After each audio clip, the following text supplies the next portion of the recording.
Bom, a gente está passando por uma crise muito grande, uma crise que foi de uma dimensão fora de qualquer outra. Normalmente, os economistas agora começam as apresentações falando que essa é uma crise como a gente nunca viu antes, ou de dimensões nunca vistas, ou a maior crise que a gente já viu. E é verdade, tá? Por isso que virou tão chavão isso.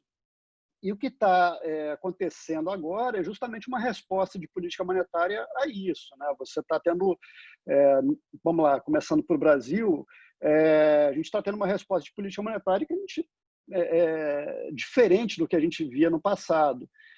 A gente levou essa taxa de juros para 2,25 na última reunião do Copom. Ele sinalizou que pode fazer um pouquinho mais, vai depender um pouquinho da cautela que ele vai querer ter, mas é um movimento que ele está que a gente viu. Essa questão cíclica, ela é importante porque ela explica esse segundo movimento da Selic que a gente viu, mas, na verdade, assim, ele se encaixa numa tendência de prazo muito mais longo, né? Como você falou, no passado a gente tinha crise, a gente tinha que subir juros. Se a gente pensar, desde que a gente perdeu a âncora cambial ali em 99, o juros já bateu 45% logo depois, né? E aí depois foi de 45, depois a próxima alta foi bem mais baixa, em 2002 chegou em 26,5, foi o auge. Nessa última crise que a gente teve em 2015, mais ou menos, o juros chegou a 14,25. Então, esses máximos eles foram reduzindo e os mínimos também, os pontos mínimos dos ciclos, eles também foram reduzindo. É uma tendência que é muito clara aqui no Brasil. Eu acho que está muito ligada a uma série de correções que a gente fez, um processo de consolidação fiscal ali na segunda metade do mandato do Fernando Henrique, que a gente teve a consolidação dos superávites primários, depois continuou no começo dos anos 2000. Isso ajudou a mudar um pouco esse patamar de Selic. Depois a gente teve a acumulação de reservas, melhorou a nossa situação externa. Isso possibilitou, já em 2008 foi a primeira crise que a gente cortou juros numa crise. Era uma coisa inédita ali. E a gente fez um processo grande ali. Então, a gente continua nessa tendência, né? E acho que agora, se a gente pensar o que aconteceu desde 2016, né? A gente passou, na primeira metade dessa década, por uma série de mudanças de postura em relação à política fiscal. Isso gerou, inclusive, chegou a gerar questionamentos fiscais. E de 2016 em diante, a gente voltou a adotar uma pauta mais ortodoxa. E o que aconteceu? Bom, o BC do Ilan, ele pegou uma taxa de juros que estava em 14,25, ficou um ano cortando os juros, chegou em 6,5, parou ali em 6,5. Cabeça de todo mundo naquela época foi o seguinte: bom, o próximo ciclo é de alta, né? O BC já cortou o suficiente. O que a gente vê nosso Banco Central, os bancos centrais no mundo inteiro, é que eles cortam, chegam no mínimo, ficam um tempo parado e depois reagem. Normalmente no Brasil esse tempo demorava uns 6 meses, 9 meses no máximo. Bom, nosso BC que ficou um pouquinho mais de um ano parado, voltou a cortar. Aí ele fez esse corte justamente depois da reforma da Previdência, que foi uma sinalização de novo sobre o fiscal.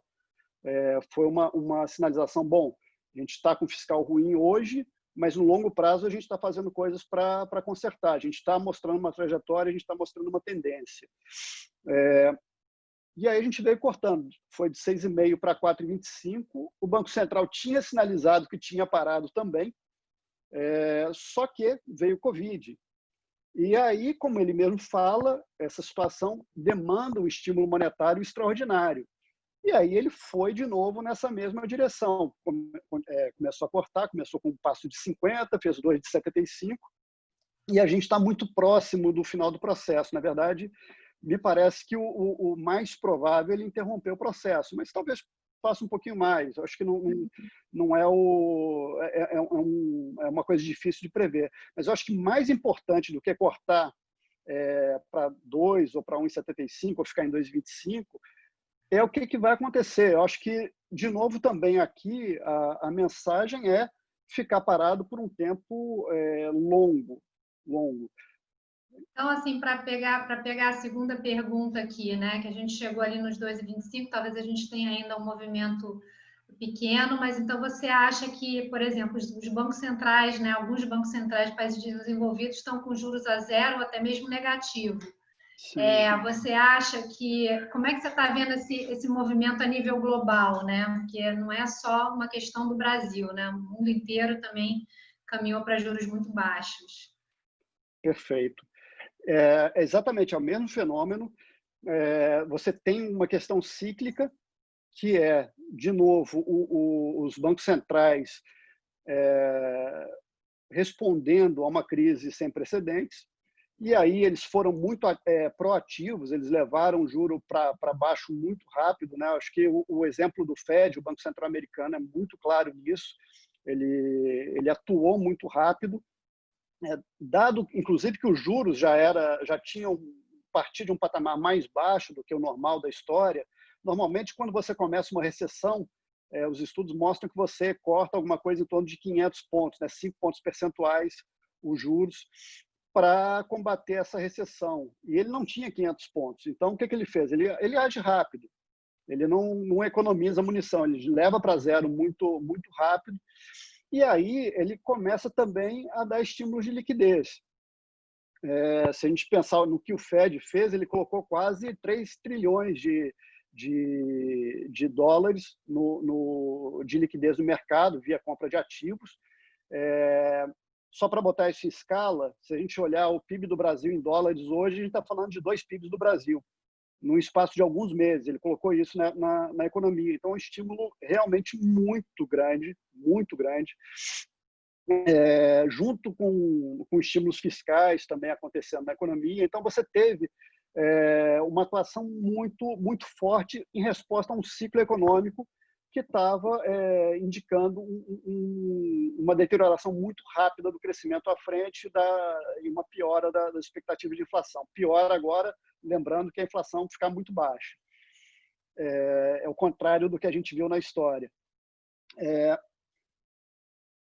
Então, a gente tem esse componente cíclico que é muito forte. Tá? Só que esse fenômeno cíclico ele também se encaixa numa tendência de queda de juros cíclica no mundo desenvolvido também. Tá? Isso não começou agora, já começa há algumas décadas. O Brasil, isso, na verdade, beneficia o Brasil, porque a gente também acaba sendo afetado por essa tendência de queda de juros nos países desenvolvidos. Mas se a gente olhar, talvez o banqueiro central mais conhecido entre os economistas seja o Paul Volcker, que foi o presidente do Banco Central que nivelou a inflação nos Estados Unidos e trouxe para níveis muito baixos. Ele é uma pessoa que era muito bem vista, justamente porque ele quebrou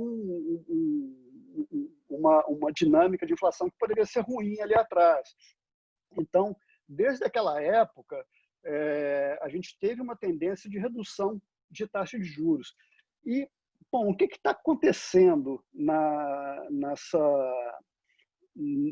nesses países desenvolvidos, né? Acho que essa é uma dúvida interessante. Tem vários artigos escritos para tentar entender o que está por trás disso, né? Por que a gente está tendo esse movimento. Assim, o Volcker foi o responsável pela inflação mais baixa, mas depois a gente teve o Greenspan, que foi o período da grande moderação, que era juro baixo, com inflação baixa e crescimento relativamente alto. Aí depois a gente teve essa última década, que foi juros muito mais baixos, junto com uma inflação também que foi sistematicamente abaixo da meta.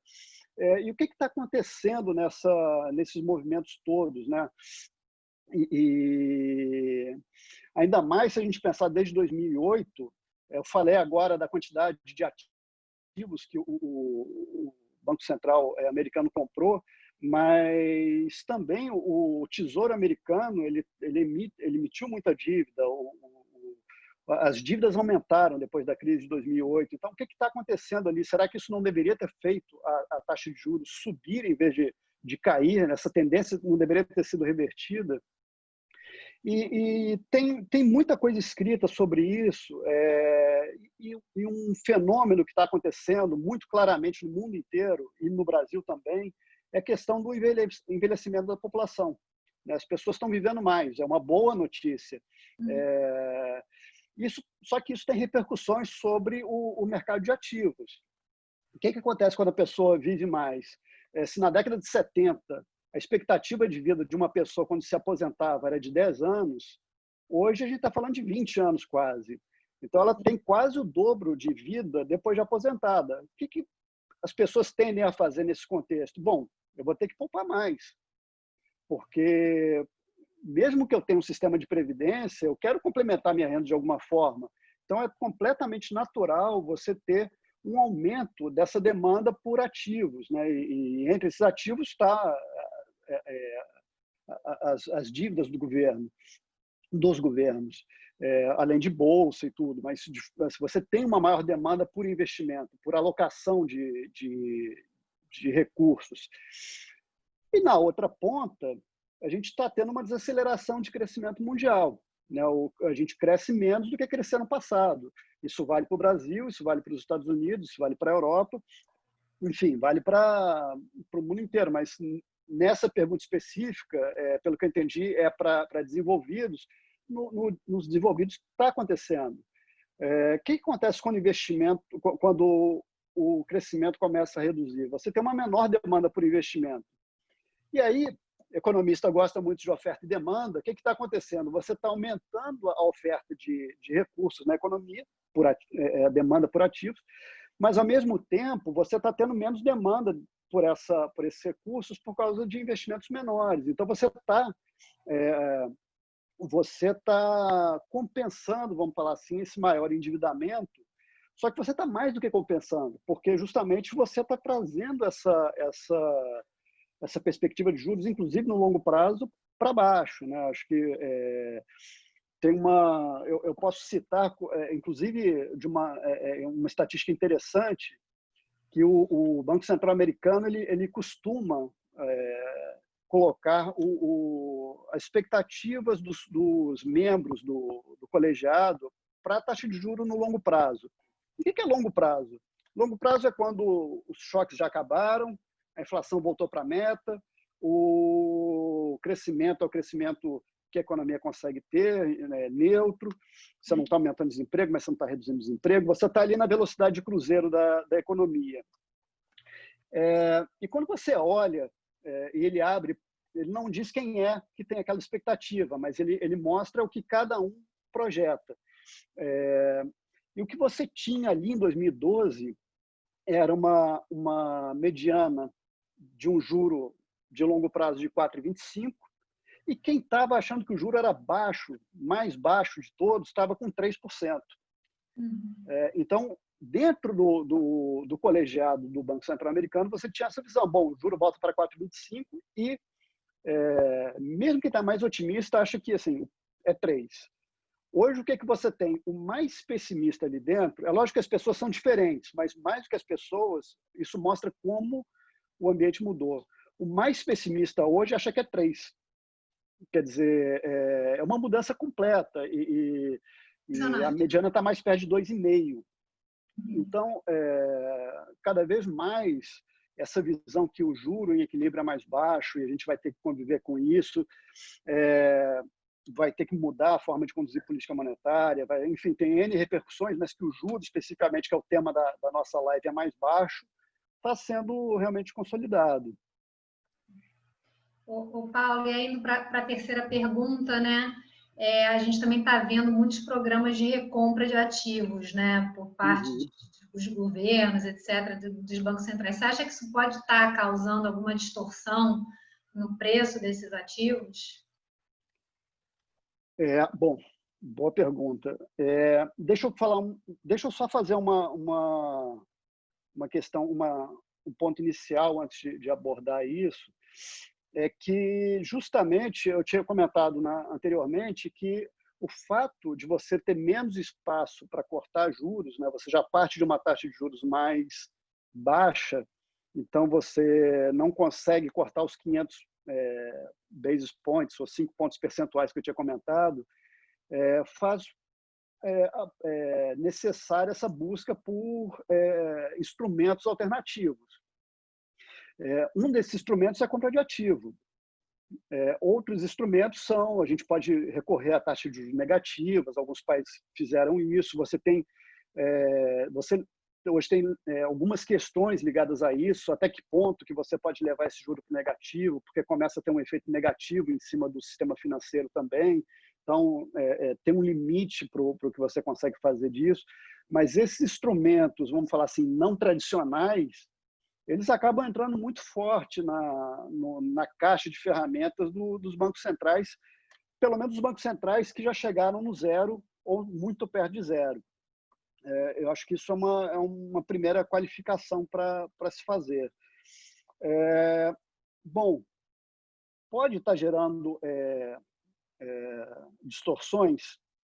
Eu acho que tem uma questão que é a seguinte, o que você quer quando você corta juros? Na verdade, seu objetivo final ali é gerar uma inflação. E essa inflação ela tem dois segmentos. Ela pode ser uma inflação de bens, que não aconteceu nessa última década. E até, isso é bem interessante, porque quando a gente começou ali na década de 90, década dos anos 2000, o regime de metas para a inflação ele foi criado. Ele foi criado para segurar a inflação no nível moderado, né, que seria 2% nos países desenvolvidos ou 3% nos países emergentes, pelo menos os emergentes com fundamentos mais fortes. Mas você tinha essa visão, mas era para, com o menor juro possível, deixar a inflação nesse patamar. Você queria trazer a inflação para baixo. O que você teve nessa última década, depois de 2008, é como é que você gera inflação, né? Inflação baixa antes de 2008 era um caso particular que aconteceu no Japão, que todo mundo... beleza, tem um Japão aqui, mas no mundo, no resto do mundo, o que acontece é isso aqui. Como é que você joga a inflação para baixo? E depois de 2008, isso virou regra. A maioria dos países tem problema, dos países desenvolvidos tem problema para atingir a meta. Isso é verdade para os Estados Unidos, é verdade para a Europa. Assim, a maioria dos países vai ser assim. Até o Brasil, depois de 2015, está com esse problema. A gente tem alguns anos que a gente está com a nossa inflação rodando abaixo da meta sistematicamente. Isso é uma coisa que a gente nunca viu. Mas eu acho que mostra como essa década agora é atípica. Mas voltando à pergunta, então essa é uma vertente, a inflação de bens e serviços, ela é um dos objetivos do Banco Central na hora que ele corta os juros. E uma das formas de atingir é via também inflação de ativos. Por quê? Porque essa inflação de ativos, na hora que eu corto o juro, eu procuro outros investimentos. Concorda? Porque a taxa livre de risco está pagando pouco, eu quero rentabilizar meu dinheiro, então a gente tem uma busca por ativos mais rentáveis. O que isso vai fazer? Isso vai gerar mais oportunidade de investimento.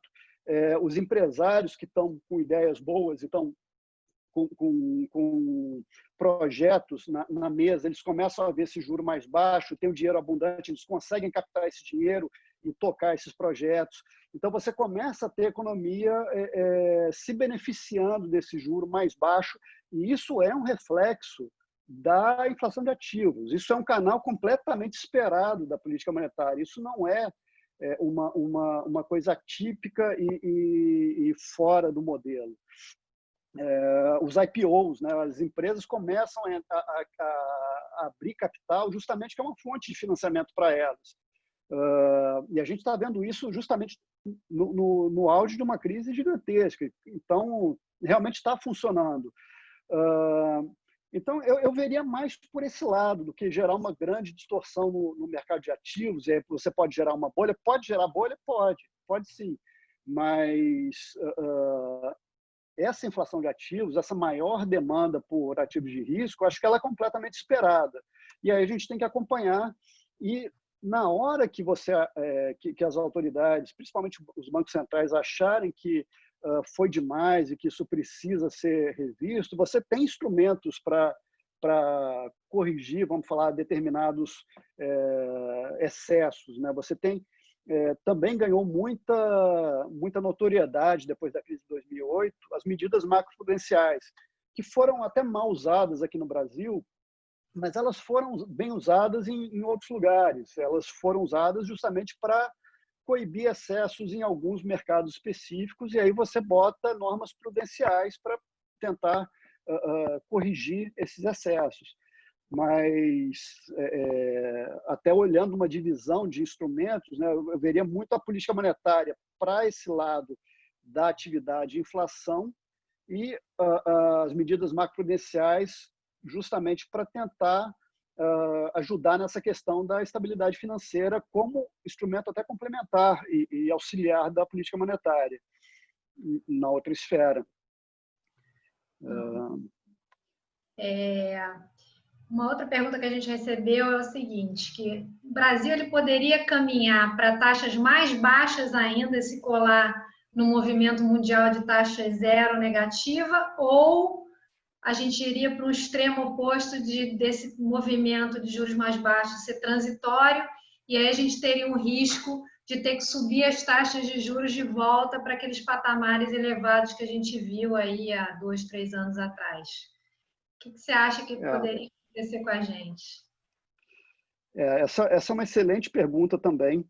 Eu acho que a grande questão hoje é a questão fiscal, né? Quando a gente estava conversando agora há pouco dessa tendência de queda de juros que a gente viu no Brasil e tudo, os grandes movimentos que a gente viu que levantaram, que possibilitaram essa tendência, foi justamente na hora que você mostra para o investidor que ele não vai perder o dinheiro dele, que você pode investir no país, que esse país tem capacidade, ele é solvente, ele tem capacidade de repagar isso daqui a 5, 10, 15 anos. Então, na hora que você consegue fazer isso, você consegue alongar prazo, você consegue jogar as taxas para baixo, de juros longas para baixo, e isso tem um efeito positivo na economia. Mas a gente passa muito por essa questão fiscal. Tá? O que está acontecendo? O que está acontecendo no mundo hoje, de taxas de juros muito baixas, ajuda muito os países emergentes. Por quê? Porque você poderia pensar que os emergentes deveriam pagar uma taxa que toma como base a taxa dos países desenvolvidos, né? Só que soma, né, a essa taxa um prêmio. Né? Eu tô comprando um ativo mais arriscado, eu quero ser remunerado por isso. Eu não vou comprar um título do Tesouro Brasileiro pelo mesmo preço do título americano. Eu quero um pouquinho a mais, porque senão eu vou para o americano. Né? Faz todo sentido. Então, a gente tem sempre esse prêmio a ser pago. Só que esse prêmio é variável. E esse prêmio ele varia em função de uma porção de coisas. Ele varia, por exemplo, em função do que a gente chama de solvência externa. Um país que precisa todo ano para fechar a conta de um volume de dinheiro, de importar um volume de dinheiro muito grande, via investimento em carteira ou via investimento via empréstimos, enfim, ele tem déficits muito altos em relação ao resto do mundo. Esse país ele tem uma situação um pouco mais frágil. Esse país vai ter que pagar um pouco mais de prêmio. Uma outra fonte desse prêmio é a questão fiscal. Bom, o que está acontecendo no mundo hoje? Você está tendo dívidas que estão subindo de forma relevante. Vamos pegar o caso do Brasil. A gente estava vendo a taxa, a dívida bruta do Brasil se estabilizar numa taxa um pouquinho abaixo de 80% do PIB, que é uma taxa que é uma razão alta, né? um percentual alto, mas parou de subir. Isso é excelente. Só que aí veio a pandemia. E aí você não vai nem questionar se está certo ou não as medidas fiscais. As medidas fiscais eram absolutamente necessárias. Você não tem o que fazer. Só que isso vai fazer a sua dívida passar de um pouquinho abaixo de 80% para 100% do PIB. E aí? que vai ser daqui para frente? O que vai acontecer? A gente teve, por exemplo, o auxílio emergencial, que foi prorrogado por mais 2 meses corretamente. A gente pode até discutir a magnitude dele, se deveria ter sido por R$600, se deveria ter sido por 500, 400, 300, aí é uma discussão que a gente pode se alongar muito. Eu não quero entrar nela, mas o que aconteceu era necessário. Poderia ser um pouquinho menor, talvez, mas foi necessário. Daqui para frente, o que vai ser a política fiscal? Será que a gente vai entrar numa sequência de reformas? E aí, se a gente olhar o que está acontecendo no noticiário, a gente tem várias coisinhas boas começando a aparecer aqui e ali. A gente tem a questão do marco de saneamento, que foi aprovado. A gente está começando a falar do marco do setor de gás. Isso pode ajudar no preço de energia, que é uma coisa importantíssima para a indústria. A gente pode retomar a privatização e concessão. A gente pode recomeçar a discutir reforma tributária. Tem uma pauta gigante que tem muita coisa para ser feita. Isso é uma coisa boa do Brasil, porque tem tanta coisa para ser feita. Muito potencial, né, de fazer coisas boas. Muito, muito. E o mapa das coisas é conhecido. Reforma tributária é uma coisa... Não tem que inventar nada, né? Não tem que inventar. É uma pauta relativamente consensual, como era a reforma da Previdência. Todo mundo sabia que precisava de uma reforma da Previdência. Só que você precisa justamente da negociação política enfim, de uma articulação um pouquinho melhor. Na hora que essas coisas se encaixarem, se a gente começar a passar essa pauta, o que a gente vai ver com esse prêmio de risco do Brasil? Esse prêmio de risco chegou a subir muito depois da crise, ele já contraiu, ele não voltou porque era antes da crise, mas ele já mostrou uma melhora. Se a gente começar a ter uma pauta positiva, mesmo com uma dívida mais alta, é de se esperar que esse prêmio contraia mais um pouco. E aí a gente consegue se atrelar a esse movimento de juros do resto do mundo de uma forma mais clara.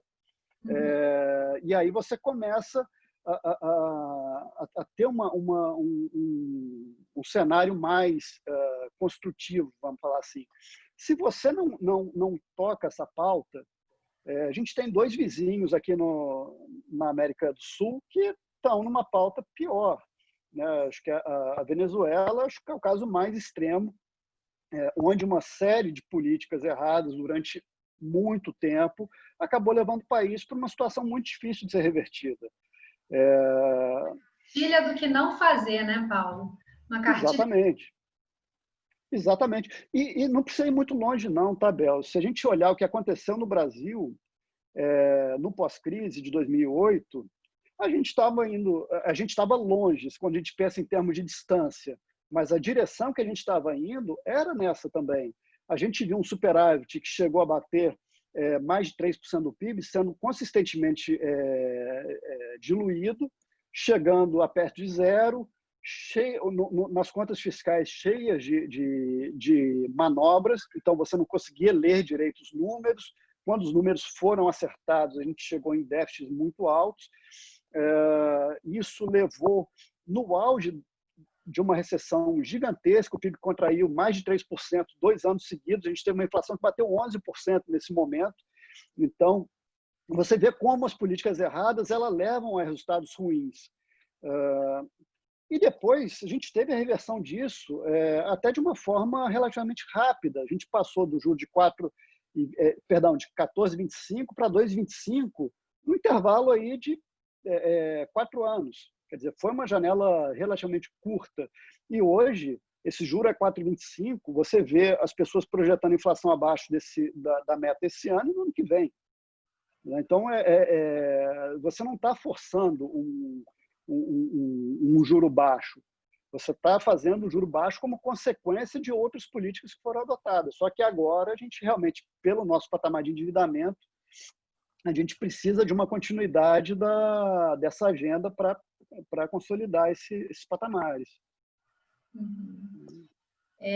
Vamos partir para a última pergunta, porque até já tem uma outra pergunta aqui de uma pessoa.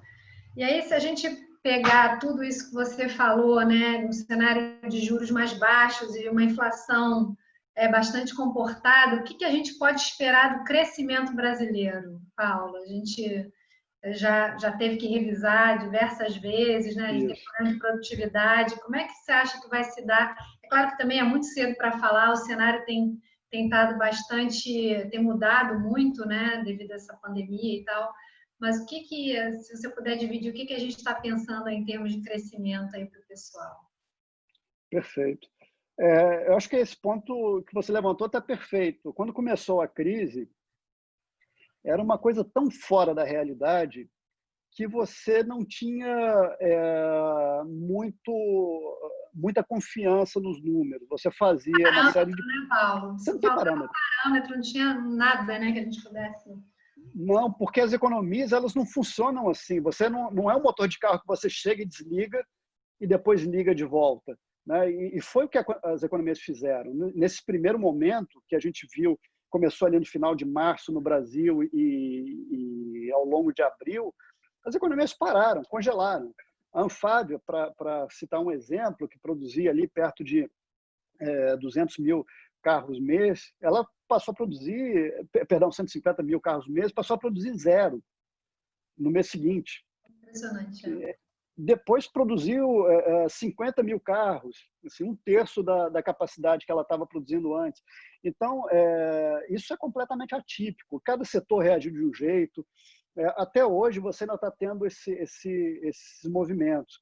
Mas hoje, eu acho que a vantagem é que a gente consegue ter uma série de dados na mesa que ajudam muito a fazer as projeções. A gente tem uma série de dados diários, semanais, às vezes, que antecipam as tendências, e o que a gente consegue ver é isso. O fundo do poço foi abril, depois de maio a gente já começa a ver uma retomada, isso é disseminado entre os setores, alguns mais fortes, outros menos, e foi progressivamente, alguns indicadores, inclusive, já começam a ficar melhor em julho desse ano do que foram em julho do ano passado. A parte de energia elétrica está assim. O Paulo Guedes, o ministro Paulo Guedes, tem falado da emissão de notas fiscais eletrônicas da Receita Federal. Então, você começa a ter esses efeitos. É lógico que isso não é disseminado em todos os setores. As vendas, por exemplo, do varejo, quando a gente olha indicadores, ainda estão abaixo do que foram no ano passado, nesse período. Mas a gente começa a ter um pouco mais de confiança nas projeções. E o que a gente está vendo hoje é isso. A gente saiu do fundo do poço, a gente chegou a projetar uma queda de 6,5% para o PIB desse ano, a gente está com 5,6%. Me parece que hoje projeções muito mais baixas do que o meu número são menos prováveis do que a gente ter alguma revisão para cima. Não vai ser muito bom o PIB desse ano, é difícil ser. Eu acho que uma queda pequena de 3%, 2%, eu acho pouquíssimo provável, pelo que a gente já perdeu de PIB, inclusive, esse ano, e pelo que a gente está vendo no mercado de trabalho, mas a gente vai ter uma tendência de recuperação. Provavelmente, o ano que vem, alguma coisa mais na casa de 2,5% com 3%, que é alguma recuperação em relação a esse ano. Então, você começa a ter uma dinâmica da economia retomar. E para juros, provavelmente que esse cenário vai te falar é o seguinte: juros, supondo uma responsabilidade fiscal, tá? Mas provavelmente os juros em níveis muito baixos esse ano, no ano que vem, todo, porque nesse cenário, inflação não é problema. Então, a única coisa que poderia gerar inflação, nesse caso, seria o câmbio, se o fiscal começar a deteriorar.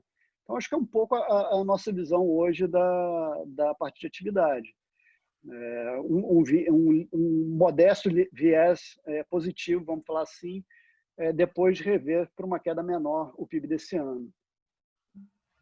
E aí, usando um pouco o gancho que você falou, juros baixos por muito tempo, né? Muito provavelmente, a não ser que a gente veja alguma coisa um pouco inesperada, o que faz com que alguns investidores até nos perguntem, né? Mas com esses juros baixos, o que fazer, né? E aí a gente sempre fala, olha, até o nosso CIO sempre comenta que a salvação é pelo risco, né? Então as pessoas têm que começar de uma forma bastante responsável e aos poucos e, né, de acordo com o perfil de risco de cada um, procurar investimentos com um pouco mais de risco, né? E aí A gente sempre tenta mostrar quais são as opções que a gente tem em termos de fundos, né? A gente tem uma única estratégia, né? Um guarda-chuva, e embaixo desse guarda-chuva de uma única estratégia a gente tem alguns fundos, né? Que são mais ou menos arriscados. E aí, relembrando de novo, o Retorno Absoluto reabriu, vai ficar aberto aí até 14 de agosto.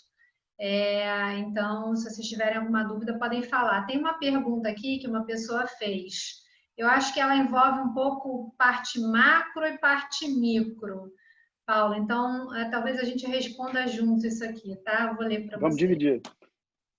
A taxa de juros tem sido muito reduzida, mas essa redução não chega na pessoa física. As taxas nos bancos ainda são extremamente altas aqui no Brasil.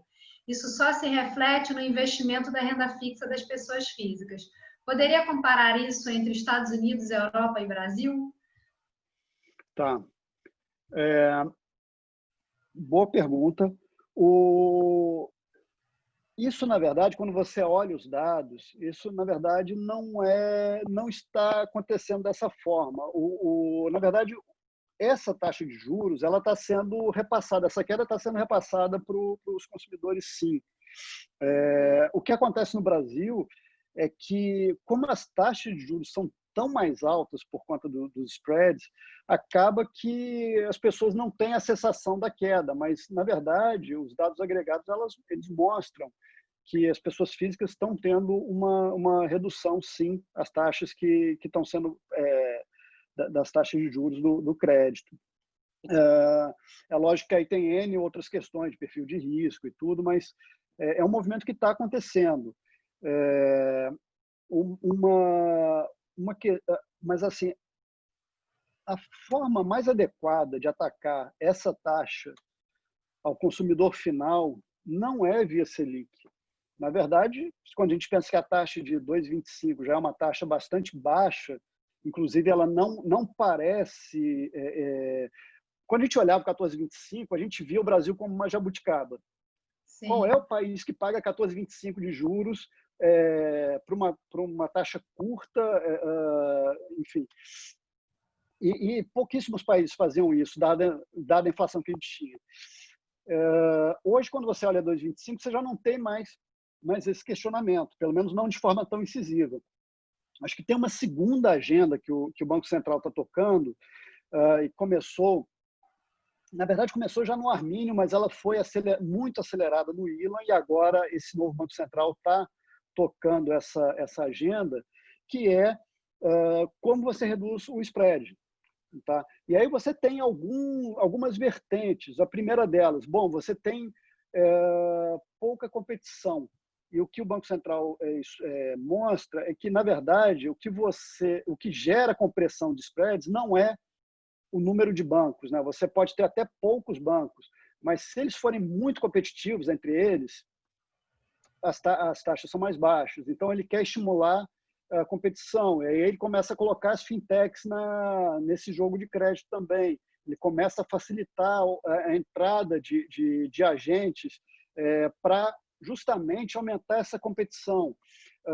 Outras questões, a reforma tributária. Quando a gente Sim. pensa que uma parte desse spread, né, tão alto no Brasil é muito devido à taxa, imposto, etc.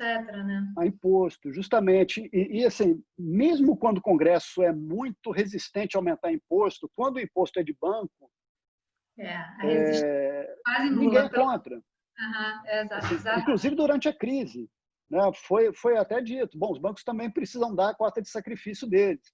Só que quem acaba pagando essa conta é o consumidor final. O tomador do crédito, exatamente. É o tomador do crédito. Então, não dá para se iludir. Quando você aumenta a carga tributária, uma parte disso, pelo menos, vai cair no bolso do tomador de crédito. Então, esse é outro canal. Tem um terceiro canal, que é a recuperação de créditos também. Como é que você consegue fazer isso? E também é uma questão que o Banco Central está colocando. Como é que você consegue melhorar o colateral, a garantia dos empréstimos? E aí você tem toda uma agenda que começa, por exemplo, com os ativos imobiliários. Né? As pessoas têm as suas casas, os seus apartamentos, mas elas não conseguem usar isso de forma eficiente como garantia para empréstimo. Então, como é que você consegue trabalhar isso? Então, tem toda uma agenda que vai ser muito mais eficiente para reduzir essa taxa ao consumidor do que a Selic. Porque, no final, o spread pode cair mais 10 pontos percentuais para o consumidor em algumas linhas com facilidade. Só que você tem justamente que trabalhar mais nessa parte regulatória. E eu acho que isso, dado o patamar de juros que a gente já tem, de juro básico, vai ser a próxima agenda do BC, que ele vai tocar, que era o que ele já estava fazendo, interrompeu um pouquinho, porque teve um ciclo de afrouxamento monetário. E agora, quando você olha uma apresentação do Roberto Campos ou de algum diretor do Banco Central, você já vê que essa pauta começa a aparecer de novo de forma muito clara. Até como uma pauta pós-crise. Um efeito muito maior, né? Porque isso sim vai fazer com que os juros caiam muito mais na ponta final do que você mexer agora 0,25 na Selic, né? Agora, é o que você falou, a Selic já não tem mais muito espaço para ir, tem que atacar o spread, e aí via tributação, via reforma, via aumento de competição, melhora de garantia, né? E tudo mais, né? E a forma como o crédito também é dado no Brasil, né? Os bancos disponibilizam aquele cheque especial que acaba sendo caro, né? Porque você tem que deixar uma linha ali liberada. Então, tem toda também uma característica no Brasil que faz com que o spread acaba sendo bem mais alto do que em demais países, né? São as nossas jabuticabas também, né? Exatamente. Mas a tendência é que eu acho que algumas coisas, alguns assuntos desses sejam atacados e que aos poucos, não vai ser nada de um dia para o outro, mas aos poucos a tendência é que isso comece a normalizar, né? Que o spread nessa direção. Então, tende a andar nessa... Até tem, falando um pouquinho mais de micro, né? Eu até faço parte do time de equities. A gente nem gosta tanto de bancos e uma das razões é justamente essa, né? Aumento de concorrência, os spreads provavelmente vão diminuir, os bancos hoje estão vão enfrentar problemas sérios de inadimplência devido a essa recessão que a gente está vivendo, juros baixos, né? Não ajudam os bancos, a gente vê isso lá fora também, né? Os juros baixos, muito baixos, fazem com que os bancos tenham dificuldade de rentabilizar, né, o ativo deles, né, o patrimônio deles. Então, tudo isso faz com que a gente tenha um pouco mais de cautela no setor de bancos, né, nesse momento. E crescimento de crédito também provavelmente não vai vir. Então, só para fazer um gancho aqui na parte micro.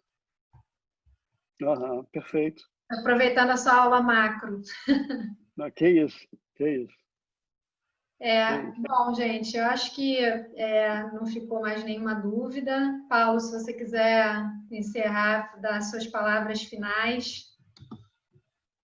Eu queria agradecer a audiência, o pessoal que está escutando. Acho que é muito legal a gente ter essa proximidade com os clientes. Eu acho que é sempre importante a gente expor o que a gente está pensando, a nossa cabeça, o que baliza as nossas decisões. Eu acho que essa semana está sendo muito boa nesse sentido. Vocês vão ter oportunidade de conversar e ouvir as pessoas. Da OCAN, a Isabel vai estar apresentando todas essas lives às 6 horas que a gente está fazendo. Acho que vale a pena escutar todas elas, quem conseguir, claro. Mas esse canal direto, acho que é muito interessante para a gente e complementa justamente nesse momento que eu estava falando da busca de ativos de mais risco e pelos juros muito baixos. Esse é um fenômeno que a gente está vendo no mundo inteiro, está vendo no Brasil muito claramente.